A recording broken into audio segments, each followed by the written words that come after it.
फरमाते हैं कि मैं ना मजदूर लेने गया। बगदाद के चौक में मजदूर बैठे होते थे, तो मेरी उन मजदूरों में से ना एक नौजवान बच्चे पे नजर पड़ी। बड़ा कमजोर सा वजूद था, लेकिन चेहरे पर इबादत का निशान था। माथा बताता था कि नमाज का बड़ा ख्याल रखता है। मैं उसके करीब गया। चेहरे भी बड़ा कुछ बताते हैं ना, चेहरों में भी बड़ी रानाई होती है। फरमाते हैं मैं करीब गया, मैंने उसको कहा बेटे मजदूरी करोगे? तो कहने लगा मजदूरों में बैठा हूँ तो हुजूर मजदूरी के लिए ही तो बैठा हूँ। तो मैंने कहा कि चलो फिर। कहने लगा नहीं, मेरी कुछ शर्तें।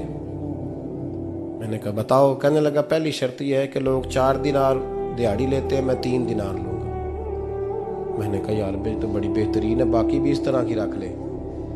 उसने कहा हुजूर दूसरी शर्त यह है कि मैं आपकी मुकम्मल बात मानूंगा, लेकिन जब अजान हो जाएगी फिर आपकी नहीं सुनूंगा।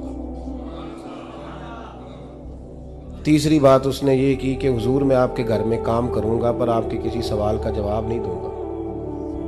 कहते मैंने कहा यार तू बड़ा अजीब है, शर्तें तो मालिकों की होती हैं। कहने लगा जी बहरहाल मैं शर्तें लगा के जाता हूँ। फरमाते मैं उसे घर ले आया।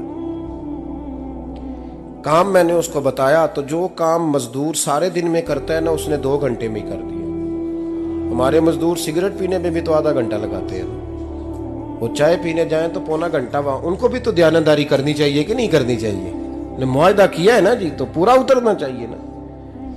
कहते 2 घंटे में। अब काम जब बंदा शुरू कराता है तो काम और निकल आता है। कहते काम मैंने उसको और बता दिया, वो करने लगा। उसने मिट्टी निकाल के रखी थी बाहर रास्ते में, तो अजान हो गई जोर की।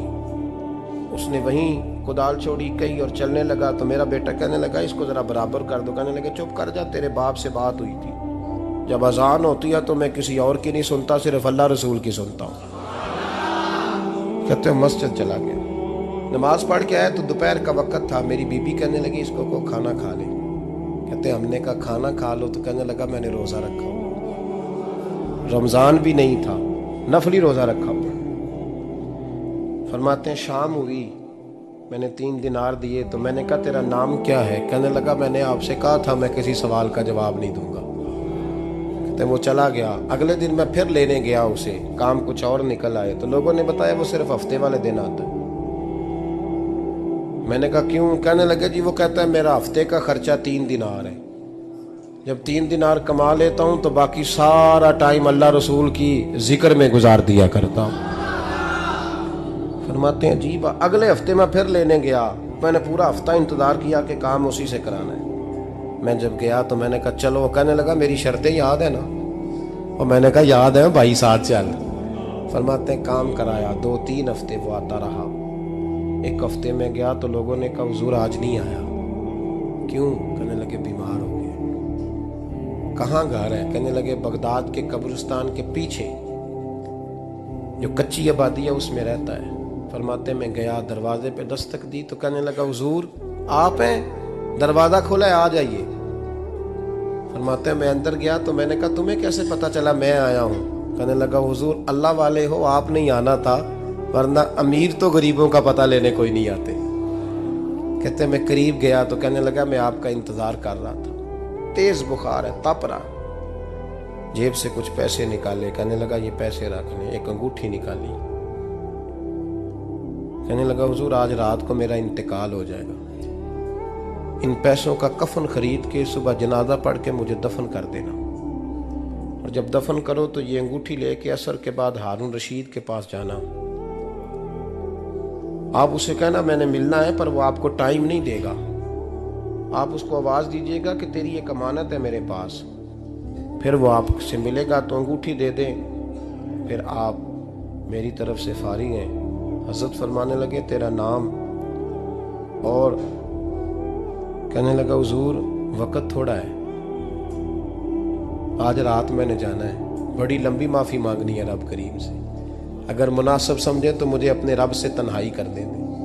फरमाते हैं मैं आ गया, पर उसकी बातों ने मुझे सारी रात सोने नहीं दिया। फरमाते हैं सुबह बड़ी मुश्किल से सूरज निकला, मैं गया दरवाजे पे हाथ रखा तो दरवाज़ा खुला हुआ था। अंदर दाखिल हुआ तो खुशबुएं मेरा इस्तकबाल कर रही थी। जब चेहरे से कपड़ा हटाया तो उसका तो इंतकाल हो चुका। इंतकाल हो चुका है, ऐसे है जैसे किसी का दीदार करके सोया है। कहते मैं तो 2 आदमी ले गया था जनाजे पे, पर पता नहीं दुनिया किधर किधर से आई, कहां कहां से। अखां जदों मीटियां जमाना मैनू रोवेगा, अपना ते अपना बेगाना मैनू रोवेगा। फरमाते हैं मैं तो 2 बंदे ले गया था, पर पता नहीं मखलूक कहां कहां से आई। जनाजा पड़ा, दफन किया। हारून रशीद के पास में असर के बाद गया, मैंने बुलाना चाहा पर बादशाह था, मेरी तरफ देखा ही नहीं। मैंने उसको कहा तेरी ये अमानत मेरे पास है। फरमाते हैं वो मुझे कोने पे ले गया, क्या बात है, कमरे में बुलाया, मैंने अंगूठी दी। हारून रशीद तो चीखे मारने लगा, कहने लगा अंगूठी वाला कहाँ है? मैंने कहा वो तो इंतकाल कर गया। कहने लगा मुझे कब्र पे ले चल। कहते मैं कब्र पे लाया तो वो लेट गया, तड़प के रोने लगा। मैंने कहा मेरा कलेजा फट जाएगा, ना उसने कुछ बताया ना तूने बताया, ये कौन था? तो हारून रशीद कहने लगा ये मेरा बेटा था। मैंने कहा तेरा बेटा और मजदूर? कहने लगा हुजूर ये हजरत दाऊद ताई के पास बैठा करता था, उनका मुरीद था, मुझे रोज कहता था अब्बा तूने बड़ी दुनिया इकट्ठी कर ली है, मरते वक्त तुझसे टांगे समेटी नहीं जाएंगी, इतना हिसाब नहीं तू दे सकेगा। मैं इसको समझा देता, इसकी अम्मा समझा देती। ये रोज हमें कहता छोड़ दो, आ जाओ अल्लाह रसूल की बारगाह में झुक जाएं।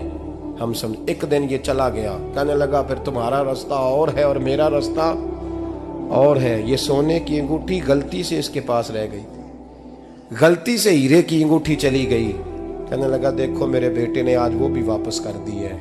फिर तड़प के कहने लगा हारून रशीद था तो ये मेरा बेटा, पर मेरा मुर्शद निकला, मेरा पीर निकला। भाई जिंदगी तो बड़ी थोड़ी है ना। बाबा साहब ने कहा था उठ फरीदा सुत्या, और दाढ़ी आ गया ही पूर, अग्गा नेड़े आ गया, पिछा रह गया ही दूर। उठ फरीदा सुत्या खलकत वेखन जा, मते कोई मिल जाई बख्शिया ते तू ही बख्शिया जा। उठ फरीदा सुत्या झाड़ू दे मसीत, तू सुते रब जागदा, तेरी डाडे नाल परीत। मेरा रब हमें भी अपनी बारगाह में कबूल